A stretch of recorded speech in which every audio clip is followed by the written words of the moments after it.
Tuwing sasapit ang undas, must have ang kandila. At kapag mura at quality candles ang pag-uusapan, patok ang Bayang Candle Enterprise. Taong 2002, gamit ang 10,000 pisong puhunan, sinimulan ng mag-asawang Emerson at Harriet Bayang ang kanilang candle business.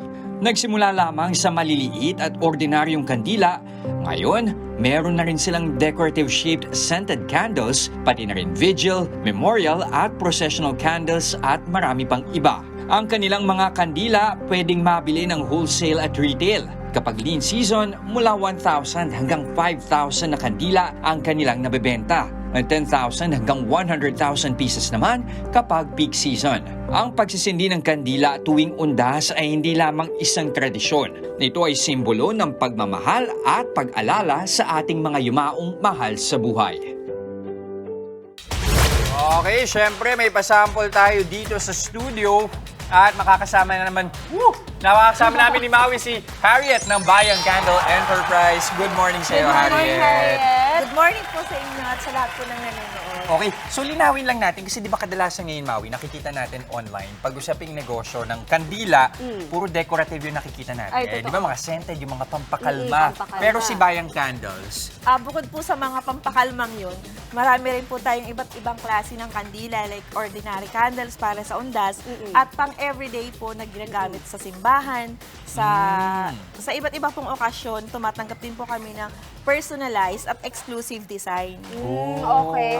Pero tamang-tama kasi kadalasan pag undas nga, napakasimple lang ng kandila yung ino-offer sa mga market, di ba? Yes. Pero yung sa'yo, special.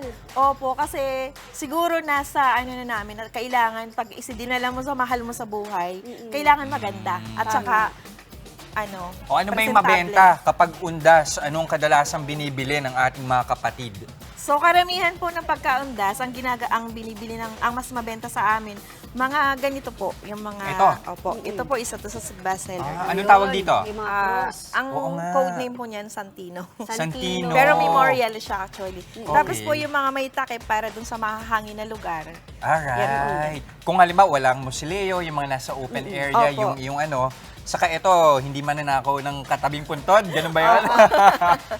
Correct. Pero pag sinabi yung personalized, Miss Harriet, ibig sabihin ba nun parang paano klaseng personalized? Sa Yun, set ba to? May pangalan? yung iba po may pangalan, tapos yung iba nagpapagawa sa amin ng shaped candles na gusto nila. Oh, so nako-customize po yung korte. Opo. Tapos yung sizes po na gusto nila, ginagawa din po na. Okay. So magkano ba ang price range ng mga kandila ninyo para sa undas? Sa sperma po, meron kaming 58 Ano yung pesos. sperma? Pakita natin yung Ito, sperma. yung Ayan. sperma na Harap yun. yan. 58 pesos po yung pinakamaiksi. Okay. Up to 45. Pero yung mga ganito, yung medyo sabi mo nga kanina, yung medyo mabenta kapag undas, magkano to? Ito po 230. 230 hindi na masama. Yung Yes ganito po. kalaki, ano? Opo. Mga gaano katagal to? Pagka nasa indoor or pag nasa outdoor po, maghapon po yan. Maghapon. Okay din na, oo. Pag undas ba, marami kayong nabibenta? Opo, yun yung malakas. Ayun yung peak season na malakas. tinatawag na. Mga ilang kandila? Meron ba kayong numero based at least sa mga experience nyo ng mga nagdaang taon? Mga thousands. Thousands ng pieces, kandila? Oo. At saka- Depende po sa size at saka dun sa design. Well, maliban sa undas, paparating na rin syempre ang Pasko. I'm Pasko, sure yan. sa Christmas orders, dumadami na yung orders sa Meron pang-regalo. po. Meron na rin po mga pang-Christmas candles. At ang Actually, ganda. yan, oh, ang Ito ganda siya, nga eh, oh. oh. Ayan, Magkano diba? yung mga ganyan, Gift Harriet? idea. Yung isang set po niya na 3 peraso, 750 pesos. 700, so itong tatlo na to. Opo, Ang galing. 750. O, ano yung hawak ni Maui? Ito naman, spray. Room spray po siya. Room Oh, spray. okay. Okay, wait. Ayan. Ayan. Ano, Maui? Bango. Bango. Ina, promise sa bango. Oh, Harriet, ilang taon mo nang ginagawa itong pagnenegosyo ng kandila? Mabango At to, ano yung isa sa mga mahalagang lesson na natutunan mo sa pagnenegosyo?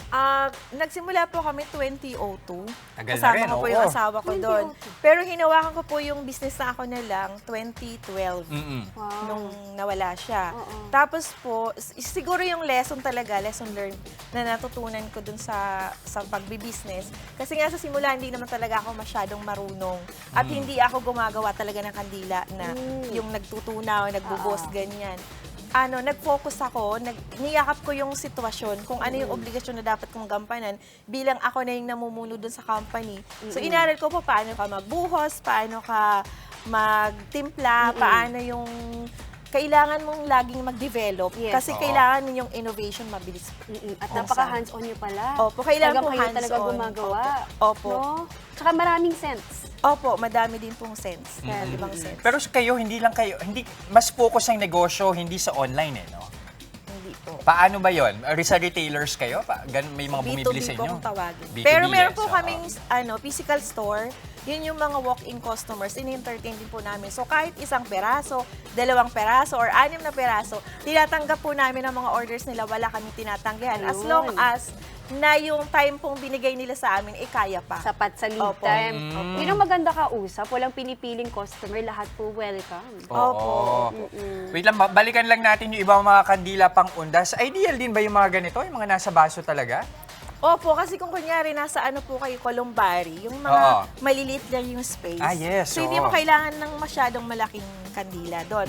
Tsaka hindi kailangan kang magkalat sa sa sahig. Tama. So dapat po may container at tsaka kung hindi naman magtatagal na magstay doon sa place, pwede na po yung maliliit na. Ayan, Maui, ano yan? Wait, napansin ko to. Bakit mukha siyang beads? Kandila rin po ba to? Akala ko Yes nga, po. akala ko nga asin eh.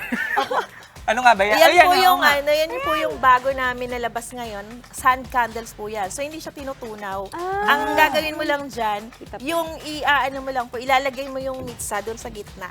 Wait, Uy, natapon ayan na na. nga. Sabi ko nga. So, Pero- ito ay, sand candles. po. Na-wax din siya. Opo. So, hindi siya natutunaw? Galing. Tama ba? Ano sabi mo? Hindi mo na siya kailangan tunawin or lutuin bago gamitin. So, ipo-pour nyo lang po siya sa container. So, pag sinindihan yan, Nakakaaliw. anong mangyayari sa kanya? Malulusaw Ayan. din. Opo, May malulusaw sample siya. Yung Saan? usual Opo. candles, Wow, ayun. at may iba't ibang kulay din po to. Magkakaroon po ng iba't ibang kulay, pero for now po, puti pa lang yung available sa At amin. magkakasent yan. din ba to? Yes po. Magkano ito? Yung ganyan po, medyo, Isa-isahin ano mo, yan? bilang. Yung Magkano? isang peraso pong ganyan, nasa 350 pesos. 350 pesos. Uy, Okay. Natuwa ako. Gumagalaw-galaw So, siya. pero ito ay mas decorative na. Yung Opo, ganitong pwede klase po ng siya sa kandila. mga event place. Sa Kunyari, events. Sa Oo nga kasal, naman. ganyan. Or sa kung Tama. ano pong okasyon. Nauuso rin yung ganito, Maui, pansin mo, yung lalo sa mga events, sa mga kasal, yung mga kandila na nasa Nagpa-float. tubig. Yes po, sa vase. floating candles. Oo. Correct. Actually, dyan po kami nagsimula. Ah, Tatlong talaga? sizes lang na floating candles ang sinimulan namin. So, yan po yung Okay. sinimulan. Ang dami nyo rin ino-offer. Oh, ayan, para sa mga kapatid nating interesadong kunin kayo. Kung ano, may event sila, kailangan nila ng supplier ng mga kandila. O kaya dun sa mga kapatid natin na gusto lang talaga bumili ng kandila para sa undas, paano nila kayo makukontak? Pwede niyo po kaming tawagan sa 0917-112-4770 at saka po meron po kaming Facebook page, Bayang Candle Enterprise. Ayan, maraming salamat, Harriet ng Bayang Candle Enterprise. Thank you po. Thank you Thank you. po. Mga kapatid, Jess De Los Santos po, huwag magpahuli sa mga umaaksyong balita at napapanahong issue sa bansa. Para sa mas malawak na balitaan, mag-subscribe at mag-follow sa social media pages ng News 5.